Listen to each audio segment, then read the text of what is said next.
Hello everybody and welcome to our webinar this evening. My name is Teresa Budry and I'm Regional Director for the Royal College of Nursing in Eastern and East Midlands regions. Just to let you know this evening that our webinar is being recorded and we will be posting it onto our website as a resource for you a bit later. So this webinar is one of our year-long programme of webinars that we're doing here at the RCN to support internationally educated nurses. And we're doing one a month. So the next one will be in December. And the details of the December event will be on our website, but we'll also post it a bit later into the Q&A chat link for you. Today's topic is the journey of the internationally educated nurse, and Charlotte Collins is going to very kindly present this for us. You will have an opportunity to ask questions at the end of the presentation, so please use the Q&A function that you can see on your screen this evening. Tonight's webinar is presented by Charlotte, and I'm going to hand over to her now for her to be able to introduce herself and take us through her presentation. Charlotte. Hi, thank you, Teresa. So I'm Charlotte Collins, and in my day job, I'm a recruitment and retention nurse at the Princess Alexandra Hospital, and I'm also the Vice Chair for the Eastern Board region. So thank you everybody for joining this evening on our journey of the international nurse, the first 6 months. It was originally done at Congress in Glasgow a couple of years ago, and so I'm really excited to be able to come back and share this again with everybody. Minor ask, if there is anybody here that is wanting to discuss this on social media, if you can use our hashtag IEN journey, that would be great. Can I get the next slide, please? So this evening on our learning journey, we've got 4 stops. And so for stop 1, we've got our application process for the international nurse, and the sort of things that we're going to be looking at that makes a suitable application. On our second stop, we have our interview process and considerations for internationally recruited applicants. And on our third stop, we have job offers and any considerations when offering posts. And then on our final stop of the evening, we've got arrival to the UK and our long and short-term pastoral care needs and completion of OSCE and life beyond. So hopefully by the end of this evening, you'll be able to have a basic understanding and awareness of all of these points. If we can go on to the next slide, please. So we've got embarking on job applications.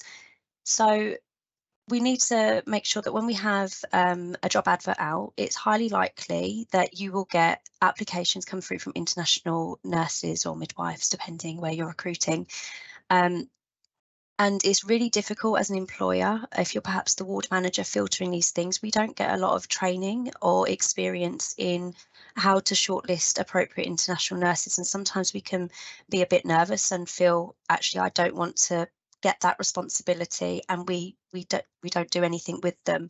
Sometimes we have designated posts to attract international nurses, which your recruitment teams will look after, and sometimes you're recruiting your international nurses via agencies. So there's lots of different ways that they're coming through to us. So this is I'm trying to raise awareness for the everyday person that's going to just put a job advert out, maybe for their local department that they run and manage. So it's really overwhelming, and I want you to be able to have a bit more confidence.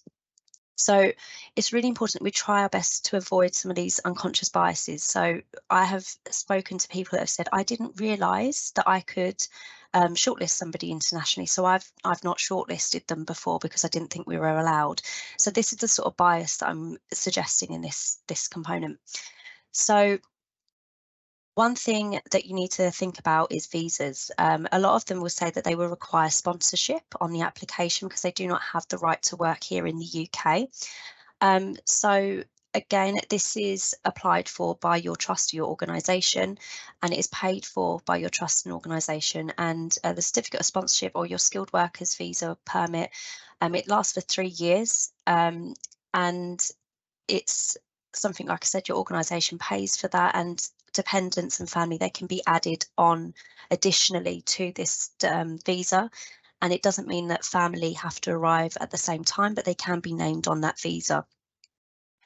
The employer is then responsible for paying subsequent renewals of that visa for your certificate of sponsorship, and that's done, as I said, every 3 years.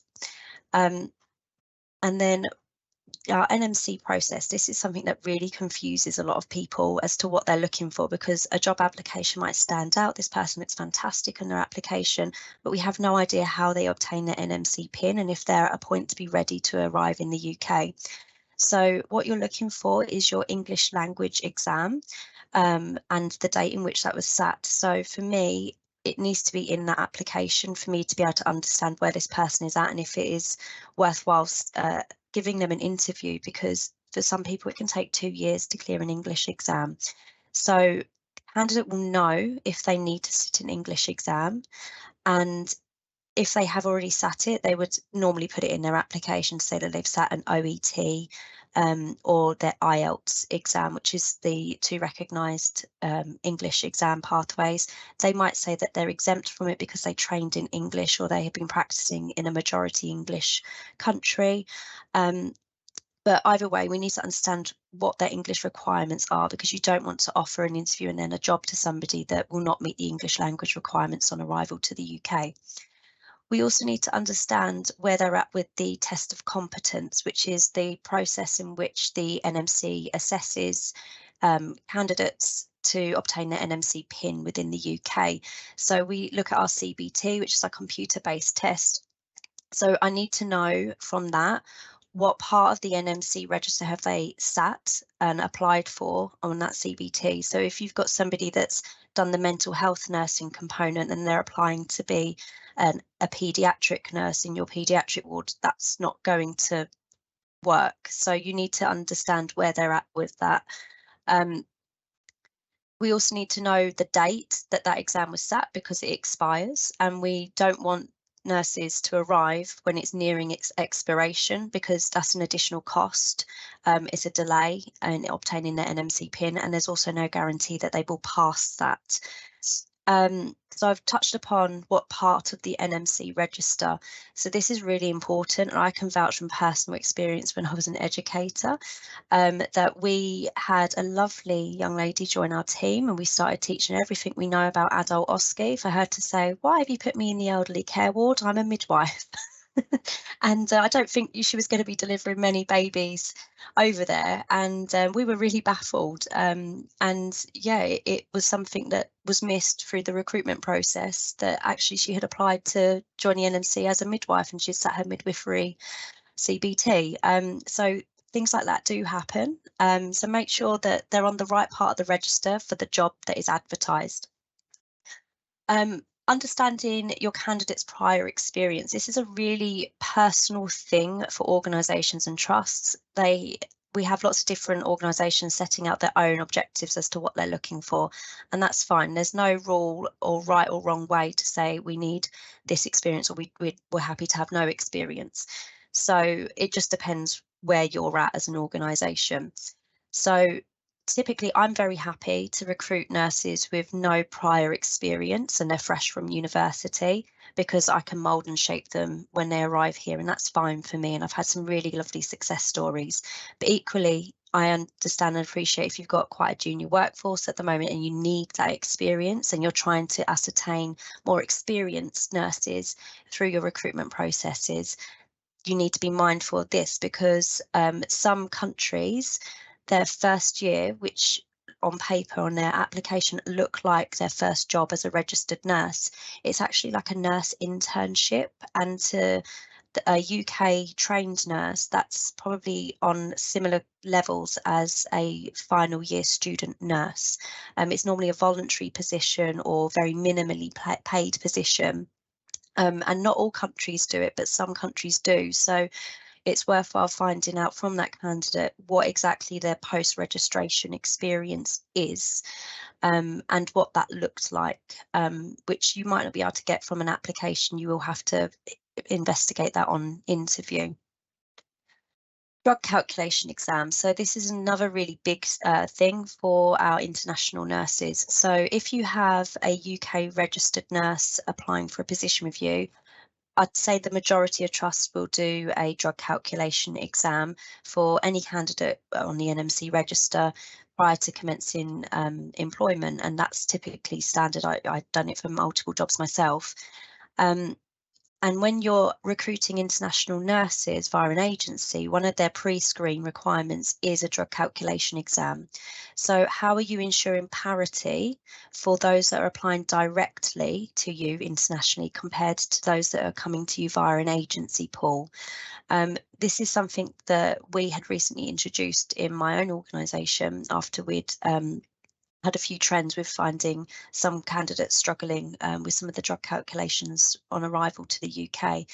And we actually found that when we incorporated a drug calculation exam as a step one to a interview process, step one was clearing the drug calculation. On successful completion, you'll be offered a face-to-face interview.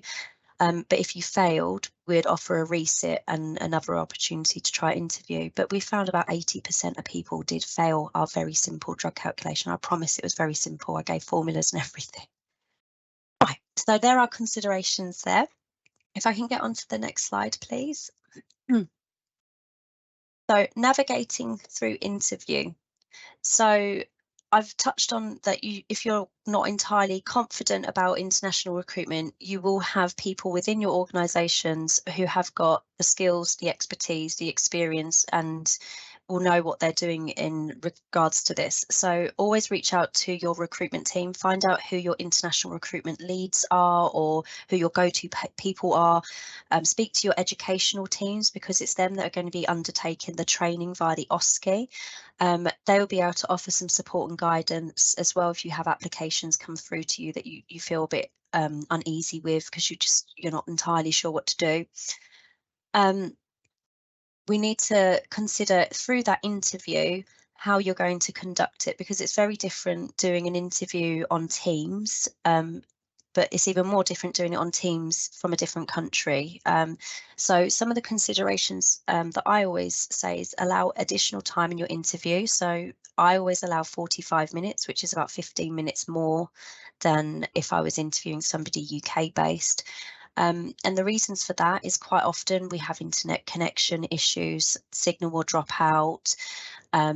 We'll have times where perhaps my question isn't quite being fully understood and I need to rephrase it a few times, or yeah, it's just allow some extra time. And even if you don't use that extra time, that gives you maybe 5 minutes to nip to the toilet and grab a cup of tea ready for your next interview. So it's a win-win in my opinion.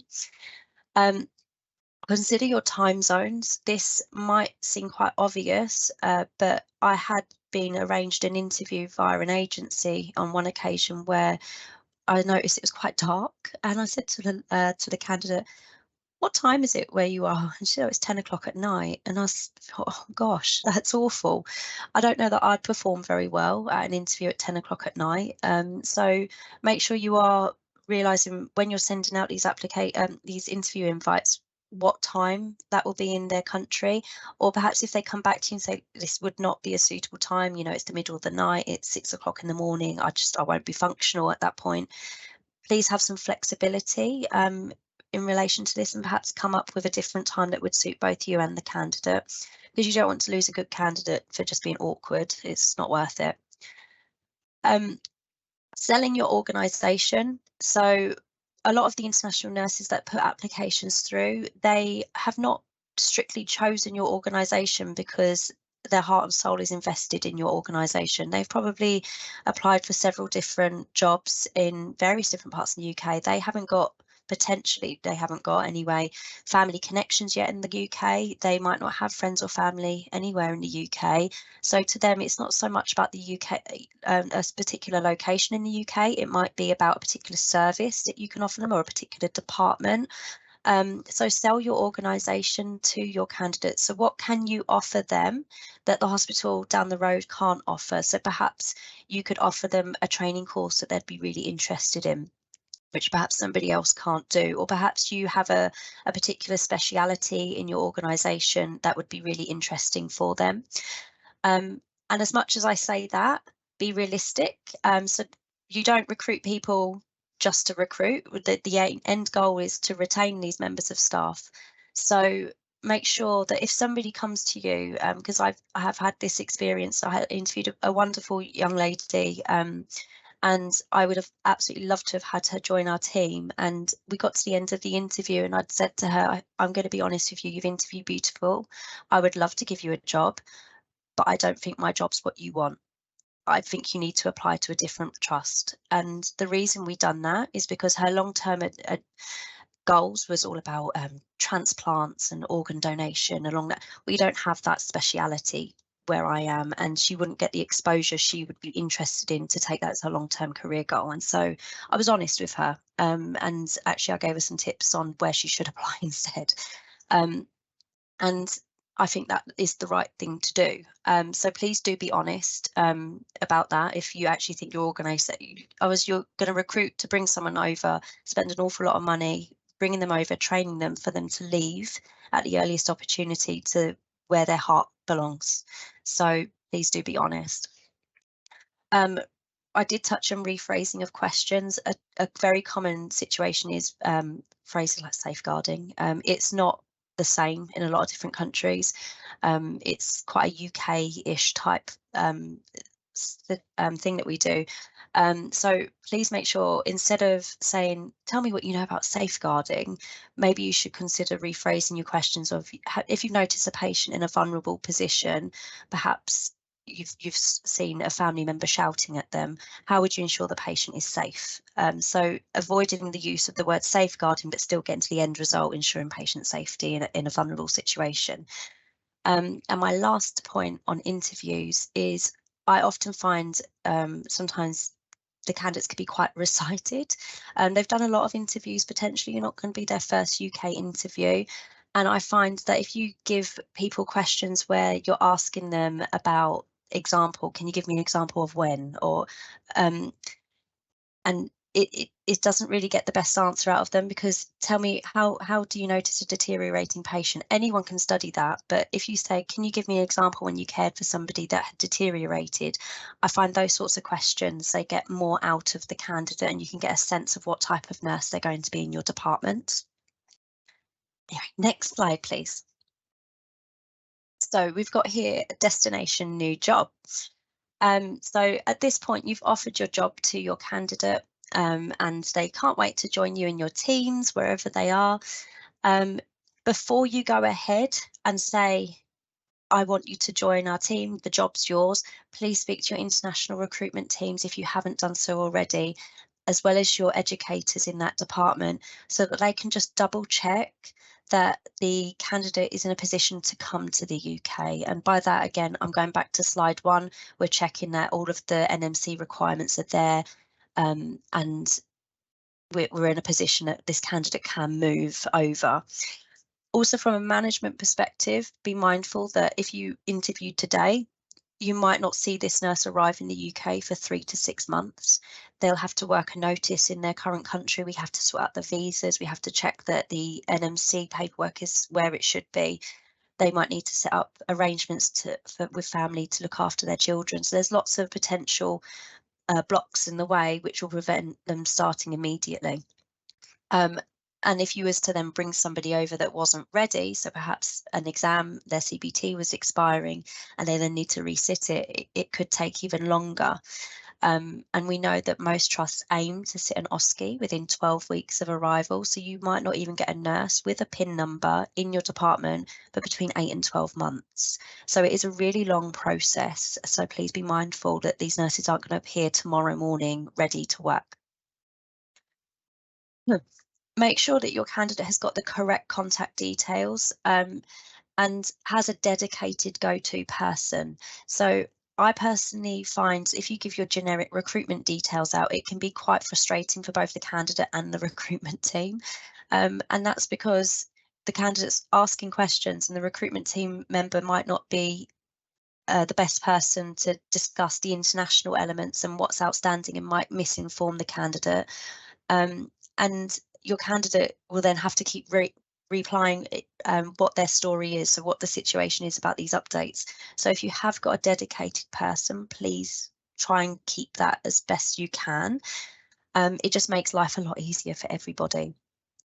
As the manager, I would expect you to ensure regular contact is being made with your candidates prior to them arriving, because it's very different moving from one bit of the UK to another for a new job compared to moving halfway across the world for a new job. You know, I couldn't do it personally. The thought of leaving perhaps my husband and my children behind whilst I settle in and not seeing them for maybe months, that's really difficult. So, you know, start to build those relationships now, because as far as I'm concerned, pastoral care starts at the point the application has been received. So, you know, make sure you are on hand within reason to these candidates to make them feel welcome.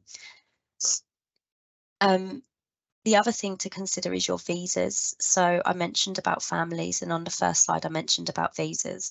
So it's really, really important, and you have these honest conversations really early on in relation to the visa. So if your candidate is joining with their family and they're planning to arrive all together, I personally would have quite an honest conversation and I would discourage it. And the reason I would discourage it is most recruitment packages, they are for the individual, not for the family. Accommodation is scarce, it's expensive, and the salary that they will get as a pre-registered nurse will not be sufficient for a spouse and maybe 1 or 2 children, plus trying to get the furniture they need, the clothing that they need, all of the bills and everything else to initially set up. So I would really encourage completing the OSCE first. I've had a lot of candidates that come with their families and they struggle, and I haven't got any official statistics on it, but I typically find that it's those that bring their family over that end up needing to resit their exams. So it's incredibly stressful. So please discourage it as best as you can. And then occupational health. So occupational health clearance, this cannot be obtained until you reach the UK. And this is something you really need to bear in mind, because there can be setbacks. I've experienced setbacks a couple of times. So you need to understand that you can't physically examine somebody and give them vaccinations and stuff until they are in the UK. So I always suggest sending out a pre-health screening tool, which I came up with our occupational health team. It's very basic, but the main thing I like to ask on there is about pregnancy. And the reason I ask about pregnancy is you don't discuss that in interview. It doesn't persuade me either way whether or not you've got the job or not, but I need to have that open and honest discussion about pregnancy early on. And that is because I have experienced a nurse arrive in the UK, found out she was pregnant, but she had known she was pregnant prior to coming, and we just wish she had told us. And that is simply because she went to her occupational health appointment and could not get clearance. And this is because she never had immunity for chickenpox. And as a result of this, it meant that we couldn't vaccinate her, because you can't vaccinate a pregnant woman for chickenpox, and she wasn't able to get clearance to work clinically. So it was a very difficult situation to manage, and we did manage that to the best of our abilities, and she was very happy. And she's recently, she came back after her maternity leave, after we'd set out a plan, which I won't go into.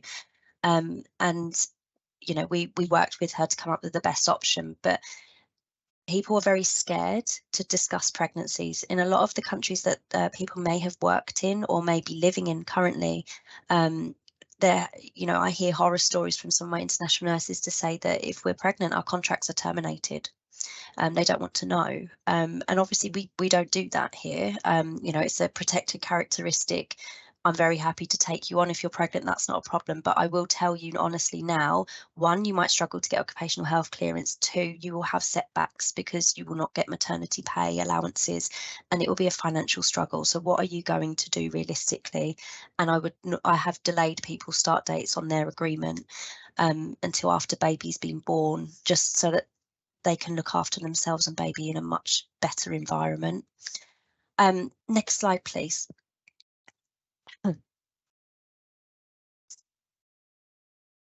So we've now reached our destination. So welcome to the UK. This is quite a long one for me to go through, so apologies.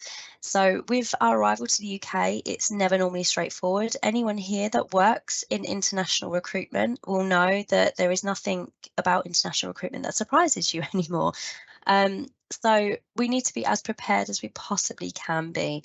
So I always advise that once you know that you've got a group of nurses arriving, typically we cohort our nurses to arrive on the same date roughly as best we can. Make sure they're in like a WhatsApp group or something before so they can chat, get to know each other, who they'll be studying and working alongside with, and some of the staff members involved in that as well. Because we need to make sure we've got good contact with the candidate. Make sure you've got somebody from the trust or organisation designated to meet and greet these candidates. Doesn't have to be going off to the airport. It just, as soon as they get up the taxis in their designated accommodation or wherever you choose to meet your candidates normally, make sure they feel a nice warm welcome from the organisation. Make sure that they've got accommodation and the accommodation is ready for them. So they've got bedding, they've got towels, anything they need within that accommodation to make sure they're comfortable, especially in the winter months. We want the heating to be working without issues. Groceries. We always have been given a week's worth of groceries. What individual trusts do, that's up to them. But for me, we've always just given a week's worth of groceries on arrival so that they don't have to rush to go find a supermarket and figure out what to buy in the UK supermarkets. We also make sure that on their arrival day, they have like a little hamper with some snacks and stuff in there. So there might be some tea bags, some coffee sachets and some little milk pots. So they can make an immediate cup of tea. They've got a can of fizzy drink or something in there and some biscuits and crisps. And they normally always have a ready meal from us as well. Access to money. So typically the nurses that we are recruiting, they come from third world countries. It is quite unrealistic to expect that they have maybe £600-700 in their pockets to last them the next 6 weeks in the UK. If they have, they typically have borrowed that money from someone somewhere and with the intention of paying it back with their first salary. So please be mindful. You don't want your nurses to arrive and be immediately in financial issues requesting food bank vouchers. If it's possible, speak to your financing teams around arranging a cash advance because they won't have bank accounts yet. So they need to have access to money. So please make sure you are considering that. Local trusts do different things in relation to buddy networks and support groups, etc. So I know that there is some local volunteer services within some of the ICSs where they will have local people that live in the area come and meet and greet your new starters, take them on tours around the town, the sites, the buses, what they need to know about the local area. If not, maybe find one of your other international nurses that have got a bit more settled now in the UK to perhaps run this for you, because then that helps them get a network started. Places of worship, we need to find GPs, bank accounts, all these different things. So please make sure that you've got somebody doing that, and ideally you have a nice big welcome pack with all of this information in. So make sure you've also got a good timetable, which is really clear about where they need to be, when they need to be there, when their exams will be. The first question you will get is, when is my exam? So that fills them with a lot of anxiety, followed by, which test centre is my exam in? So make sure you have all of this ready for them as much as possible. I appreciate that sometimes we can't get the exam dates until quite last minute. Be kind and understanding. They might come out with some questions that might seem a bit strange to you and I. However, it's perfectly normal for them. So again, a lot of the nurses will say, "You've not brought me bottled water," and then I say, "You can drink the water from the tap," and they go, "The tap? You drink the tap water?" Yeah, it's perfectly safe to drink the tap water. So there's lots of little quirks and bits that they will come out with, and just reassure them. And typically it's tap water and toilet paper are my number one questions. So just be there. They will come up with some other questions as they start to settle in. So that's why it's really good to get that support network and being able to build those relationships early on, because they need to learn that you're a trustworthy person and they can talk to you about these little things. Making sure that we're considerate about our language barriers as well. So this could be the first time that this person has had to speak consistently in English. So do just bear that in mind. And finally on this slide, just a very quick mention of the Pastoral Care Quality Awards. A lot of trusts have probably applied for this and are very well versed with what this is and may well have it by now, because it's been about now for about 2 years, I think. But if you aren't too sure what that is, it is set up by NHS England, and it is essentially a set of goals and objectives that individual employers need to meet in order to demonstrate that they are a good employer for international recruitment, and they support your nurses and midwives, and that you'll have a good experience typically by working with them, and that we're experts here. We know what we're doing. We know how to support you correctly. Next slide, please. So we've got our roadmap to success. So you have now interviewed, you have appointed, and you have now received your new international nurse, and they have sat and passed their OSCE, which is amazing news for you and your team. Now we need to consider how we continue to support this individual. So I always suggest an extended supernumerary period. So yes, they are a nurse. Yes, they know how to nurse. Sometimes they're probably more qualified and experienced than you and I. However, working in the NHS is pretty alien, so or in the private sector. So it's a very alien experience to how they perhaps would have nursed in whatever country they have come from previously. So make sure you are sympathetic to this and you are there to extend that supernumerary period, because if you typically give only 2 weeks, I don't think it's going to be enough, especially if you're doing long days. That's 6 shifts and you're then asking them to know what they're doing. It's unrealistic. So consider extending that. Direct supervision with clear action plans. So by this, I would ensure your new member of staff has the same experience as a third-year management student nurse. So give them a named mentor. Make sure that named mentor is not on 2 weeks annual leave coming up or anything like that as well, and that they're shadowing the exact same shifts as this mentor, so that they can get the consistency to really understand and do that routine. They can build a relationship and get some trust in there with that individual. Set up an action plan. You know, after those first few shifts, you'll be able to figure out where this person is, what their strengths are, and what they need help in improving. So you'll be able to set out unique goals for this individual and make sure you're going through them regularly as well. Respect and acknowledge any prior experience this individual brings. Like I said, I have interviewed people that I felt incredibly underqualified to be interviewing, because I felt that they've done so much in their careers. It felt embarrassing, quite frankly. So we really need to be recognising that prior experience. I've had discussions with people before to say, well, why should this person be put at the top of band 5? I've been working here longer. Okay, but this person's got 20 years experience and was a director of nursing in whatever hospital. Why shouldn't they have at least the top of band 5, if not higher? What are we doing to acknowledge that this person probably needs to go on an accelerated programme, which I know some organisations are very good at doing, for leadership and management, to get them into an area which is actually more suitable to the skill set that they have brought to the table. So, you know, don't just sit there and think, I'm your mentor, I'm your new boss, I know more than you. No, you don't. You don't wrong. Some people are newly qualified, but just be mindful that you've got an array of experience in the room, and you need to understand what that experience is, what you can learn from these individuals, and what you can teach them in terms of just settling in this new environment, because that's how you're going to get the best out of your new colleague. So preceptorship, make sure your new nurse is enrolled on a preceptorship.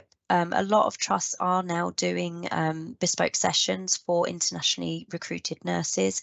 Like I said, some trusts are also doing accelerated programs where they do 50% of it's like your typical preceptorship, and the other 50% of it is your leadership and your management skills, so that we're getting them ready to move into leadership roles.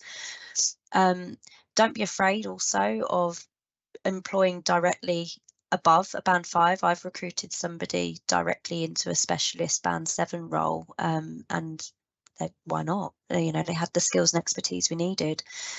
Make sure that your nurse has the access and understands how to use the IT systems, and they know how to access the statutory and mandatory training, which is your SAMT on my slide. So flexibility and the ability to adapt, and I mean this from the employer's perspective. So, you know, you've got somebody that's going to have some perhaps unique learning needs compared to your UK educated nurses. Listen to what this person needs, because by listening and taking on board and making some changes, you're going to enable somebody to thrive, and that's in everyone's interest. Ensure the correct salary has been received after the NMC PIN has been issued. So that would involve doing a change form from their pre-registered pay grade to whatever their agreed pay grade is on receipt of the NMC PIN. And I always check in with that individual and just check that their first pay is correct, because sometimes it isn't. Also, I check with their consent if their national insurance number is showing on there and what their tax code is. And that's purely because I've had sometimes people say to me, all of my money is gone. I don't understand. They show me the payslip and there's no national insurance number written on there. And I don't understand how these things happen sometimes, but just giving them the guidance on how to correct that by calling HMRC, etc. Make sure that they're aware of tax reliefs that they can get, so their uniform allowance and things like that. So if they're on the right tax code, great. Try and get some more money back from your memberships and your uniform costs, etc. like that. Most important thing is our career mapping and supporting career progression. Like I said, we've got a lot of experience in the room. Sometimes we need to figure out how we can support that experience, nurture it, and allow these people to grow. Even with our more junior staff, we need to understand what they want in the next 5 years, where they see themselves, and how we can support them in getting there as well. So I know in the Eastern region we have hosted career sessions and career talks, which we're planning to do again in the new year, because we need to understand that about 40, nearly 50% of our NMC applicants, they come from minority ethnic backgrounds. We don't have about 50% of our managers from ethnic minority backgrounds. So why is that? So we need to have these discussions and start thinking about how we can support our colleagues into the roles that they dream of and where they aspire to be one day. So, and that is it from me. If we go on to the next slide. So it's the end of this journey and the beginning of many more. So we got to the end of this road and you now need to decide if you're going left or right. And I don't know what is left and I don't know what is right. That's for you to figure out. So thank you very much for listening to me waffle along. I hope you've enjoyed it and you've learned something. So I'm going to pass back to Teresa before we take any questions. Thank you, Charlotte. I can see your resource links are on the slide at the moment, and we're going to post those into the chat for those that might be interested in capturing those links going forward. And the date of our next webinar session is also at the bottom of those links. Can we have the next slide, please? Thank you.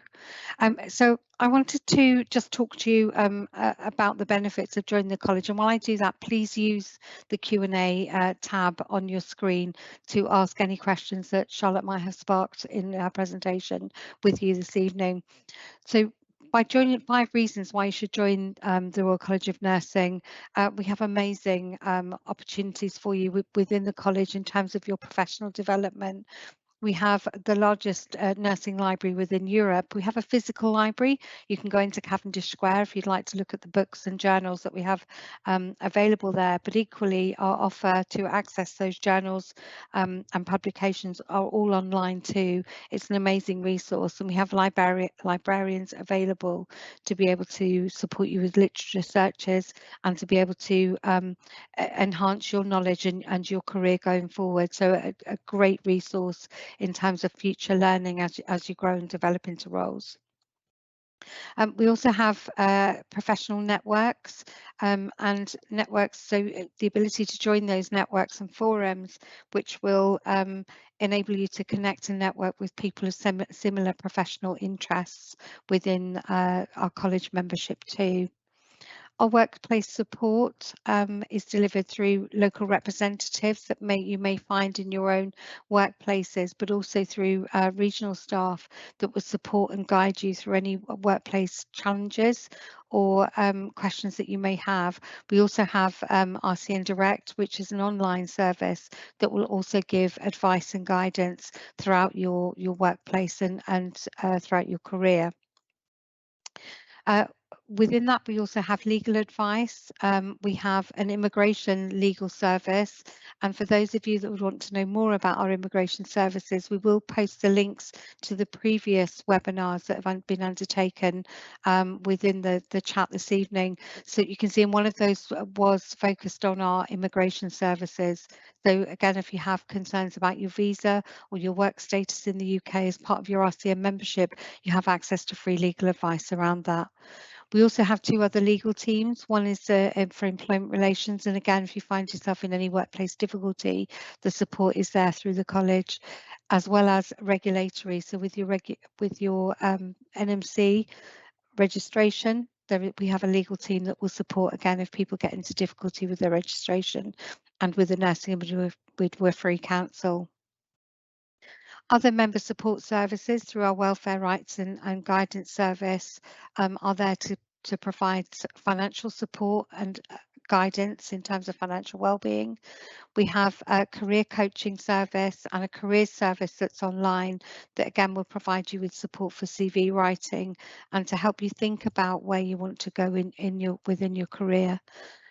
Also peer-to-peer support network, as well as counselling services too. So they're all there within your membership of the college. So really great options and opportunities to support you as you develop and grow in your career, as well as to advise and guide you and to navigate through maybe some tricky situations along the way. At the bottom of the slide you see there is a QR code. Please link into that QR code if you're interested in taking RCM membership. Okay, so we're going to have some time now for questions. So I'm just going to go into the questions, Charlotte, and I'll tell you the questions that we have there, if that's okay. So we do have a question. The first question is from Natalie, and the question is, do you do any training for your nurses before they arrive in the UK? It's a good question. So we did some trialing with that, and I'll be honest, I'm on maternity leave right now. So I can't be certain that the trial that we had done continued whilst I have been away. But there are companies out there that provide an online learning portal, which when candidates complete the interview and they're offered a job, whilst they're in wherever they are at that moment in time, waiting for their employment checks to go through, they can access this online portal for learning, and it sort of goes through various OSCE stations and sort of gives some top tips and bits to practice on, and just some general knowledge around the OSCEs. Which is a really, really good resource to have. And I know we found it a good resource locally. So it just depends how you work as an employer, and if you feel that this would benefit you. If you feel actually we don't see any benefit from that, because the way we do our training here is there's not any right or wrong way to do it. Essentially, there's not a consistent practice across any trust that I've worked at or know of where everybody follows the same process on how to recruit and train these nurses. So it's at the moment a case of what you feel works best for you as an employer. Thank you, Charlotte. We've got a question from Joy, and it maybe overlaps with what you were saying just a moment ago. This sounds so good, but how can these get to the employers? Because international nurses are suffering at the hands of some employers. So I guess that Joy is describing that not everybody's having such a positive experience as you described that working with your employer, Charlotte, gives to internationally educated nurses. Yeah, I haven't really got an answer for that, to be honest, Joy. I know that there's some fantastic practice out there, but I also know that there's some incredibly poor practice. So it is about raising this. It's about being vocal. You know, if you work for an organisation that you feel could learn from what I have done tonight, you can direct them to my webinar. You know, it's about having these conversations. There's a lot of work in relation to international recruitment going on within the RCN. I know us in Eastern have been incredibly passionate about this for a very long time now. And I've hosted many events talking about good practices. There are good practice toolkits out there, but because there's no fixed policy or protocol on how to do these things, it's open to the interpretation of the employer. So I know it's difficult to sort of name and shame or whistleblow, etc. But if you feel that you are having a poor experience, you should escalate it. Or if you have concerns, it should be escalated. If you feel that it's just people could maybe learn from different experiences, invite them to some of the sessions that we've got running throughout this year, and you can watch any of the recorded webinars, which should hopefully help. If that's an okay answer to give, I'm really sorry, Joy. Thanks, Charlotte. I think also, Joy, as we mentioned earlier, if you do belong to the Royal College of Nursing or a trade union, you may find that the opportunity to raise it through there too, to get some workplace support. So yeah, thank you, Charlotte. I can see that Jenna very helpfully has added some information into the chat, as has Jitin. So I hope colleagues on the call that you'll find those links helpful. Alison says, thanks, Charlotte. I've learned a lot tonight. What's your #1 tip for both employers and internationally educated nurses coming to the UK? That is a tough one. I don't think I've got a #1. I've got a number like 500. So for employers, I think it's about admitting that you're not experts. That, like I said, I have given up being surprised by things I have encountered through recruiting international nurses, and that's because I don't think you can ever be prepared, because you're dealing with an individual with individual needs and experiences, not a cog on a machine. So it's as simple as that. You need to be open-minded. You need to admit, you know, hold your hands up if you get things wrong, and you need to be able to work with an individual to give them the best experience they can have. For your international nurse, I think you need to be prepared and understand the cultural differences here. So like I said about the pregnancy thing, the amount of nurses that will never tell you they're pregnant through fear of you saying, well, I'm going to suspend your job offer, or I know you've just arrived in the country, I'm going to cancel your employment. Trying to understand, and we wouldn't do that here in the UK. So trying to be open and honest with us as an employer is my biggest tip, because if I don't know how to help you, I can't help you. And it's as simple as that. So they would be my 2 tips. Thank you, Charlotte. We've got somebody else here who's kind of concurring with Joy's point, really, to say that I hope we have employers on this call. And as you know, this evening, this webinar is being recorded, so they will be accessible, so you will be able to share it with colleagues, and please do beyond this evening. So it says, I hope we have employers on this programme, because a lot of international nurses obviously don't get the treatment that you're describing today, Charlotte, and it's not really encouraging. So all we can say is, from tonight, I guess, please go share this information as wide as you can, so that people do get better experiences. And when it's not great, please reach out for support. So we've got some more information that Jenna very helpfully has added into the chat. There's one more question, Charlotte, just in terms of what the practice standards for internationally educated nurses that are interested in positions in the UK, what do they need before they fill out that application? So for me, I need somebody, like, if I'm looking at an application,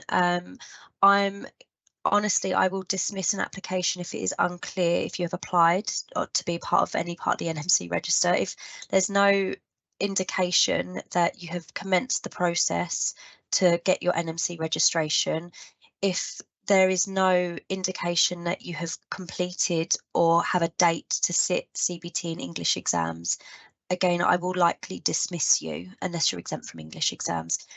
And that's simply because I know it can take some candidates over 2 years just to pass the English. It's an incredibly difficult exam, and you're not going to get employers really that will bring people without having that English exam. It is too risky, because if they fail, then you're in a vicious cycle of they're not meeting the requirements of the visa, because they're not able to obtain their NMC PIN. And then what are we meant to do? So it's an incredibly vicious cycle. So I need somebody to be ready to do the final step of obtaining their PIN, which is their OSCE exam. Thanks, Charlotte. Lizzie says, at what point of the recruitment process can an IEN join the RCN to benefit from their support? I'm not sure I'll be the best person to answer this, but typically you don't really have the ability to join the RCN presently until you are arrived in the UK and you have a contract of employment. It's quite confusing for a lot of our members on how they join the RCN because there's not a pre-registered international nurse subscription element. So they need to join as a healthcare support worker in the initial stages, and then change that membership over when they receive their PIN. But as soon as they arrive in the UK, I would always strongly suggest that they join a union. I know there's cultural beliefs and differences around unions. Some countries' beliefs are that unions are not a good thing and there's a stigma to join one. However, that is not the case here in the UK, so we need to encourage people to join a union as soon as they step through the door, ideally. And I don't know if Teresa, if you've got anything else to add. I would say, Lizzie, as soon as you've got a bank account would be the point at which you can join, because you'll need a way to obviously pay through your monthly membership. But as soon as you've got a bank account, please, we really would encourage you to join. And I can see that Joy's added a comment to say that she's really glad she's a member of the college.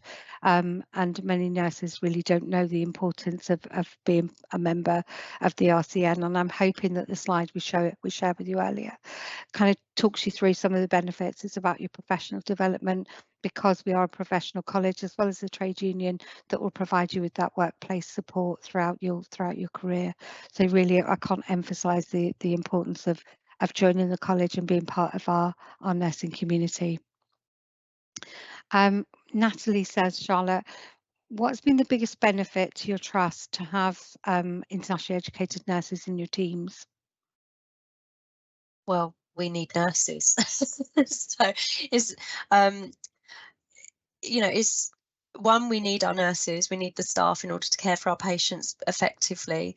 But I learned so much from our international colleagues. It's amazing hearing how different countries train their nurses and the experiences that they bring over.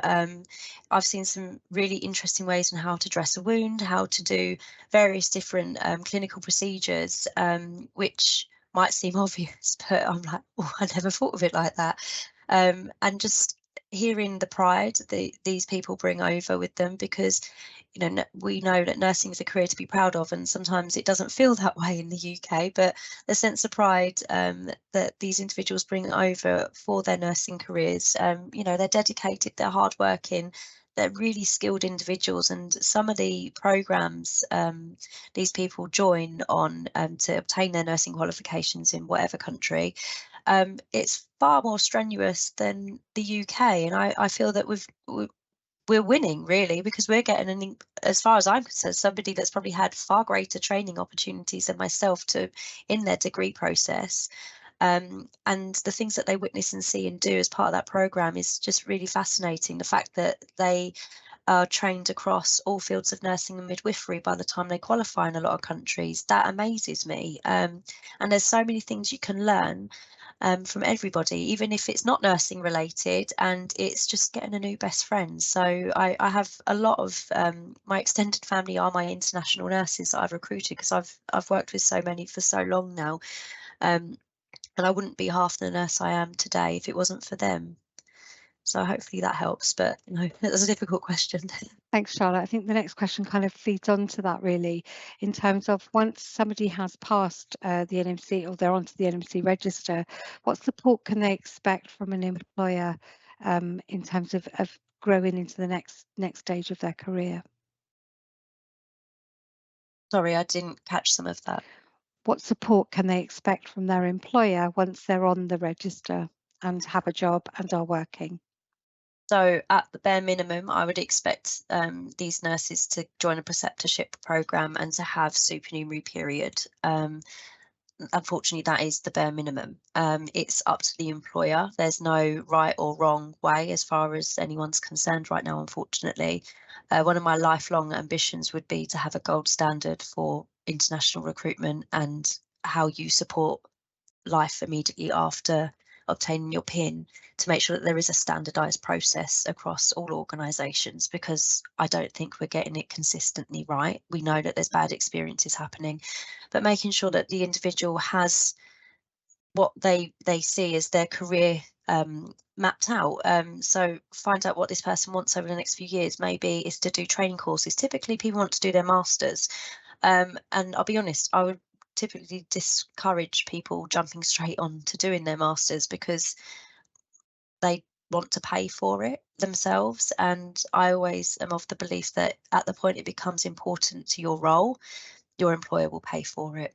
So that's always been my experience. And you don't need a master's to progress in nursing in the UK as you do perhaps in other countries. So managing expectations and identifying what they need in their current department. So perhaps you've gone to a specialist area like A&E and they've got the A&E course or the HDU course or something, getting them on board with that, because that's what they need in order to get the next step up in their career within A&E, if that's where they see themselves in 5 years' time. So it's a very individualised process. Great, thank you, Charlotte. Peggy has reminded us, and thank you, Peggy, really important points, that our internationally educated nurses, once members of the college, there are lots of opportunities to link in with us and have a stronger relationship. That might be as a workplace representative, but it also might be to be part of our RCN branches, our local branches, on our committee. Charlotte is a board member for us, and we have many internationally educated nurses within our Eastern Region board. I know right across the UK with the college. So please also think about your membership. Peggy, you're quite right. It's really important that we have our internationally educated nurses working with us in those committee roles where they're available. So Peggy tells us that over in East Kent, they have a nurse from Zimbabwe who's currently their treasurer, and somebody else that's joined their committee that's from one of the African countries. It's really important that you help us shape the college going forwards, and how you help shape your local branches right the way through to region and then into country level. There are lots of opportunities, and I know there'll be some vacancies advertised in the new year on our committee. So if you are an internationally educated nurse, if you're any nurse and you're in membership with us, please have a look at those. We'd really welcome your applications. So thank you, Peggy. That's a really good reminder of the opportunities for people to be able to link in much more strongly, and hopefully make the very most of their membership. Okay, I think that's the end of our questions, and I can see that Jenna also very helpfully has added some more links into the chat. So please take a moment to have a look at all of the information we've shared with you this evening.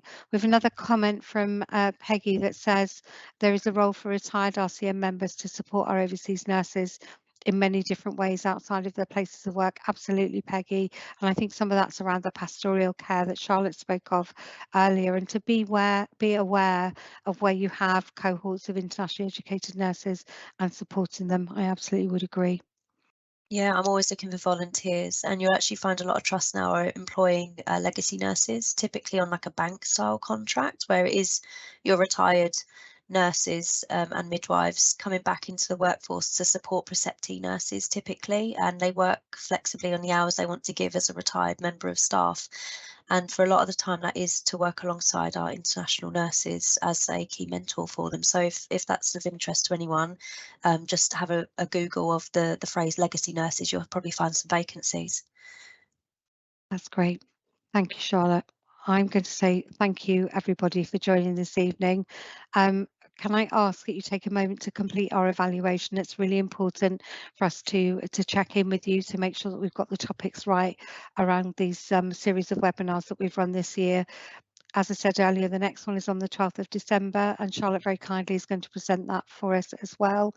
But please come along and join that event, sign up to join it. Please complete our evaluation. It will, once you've completed it in a couple of days, generate a certificate of attendance for this evening to you. So thank you everyone for joining.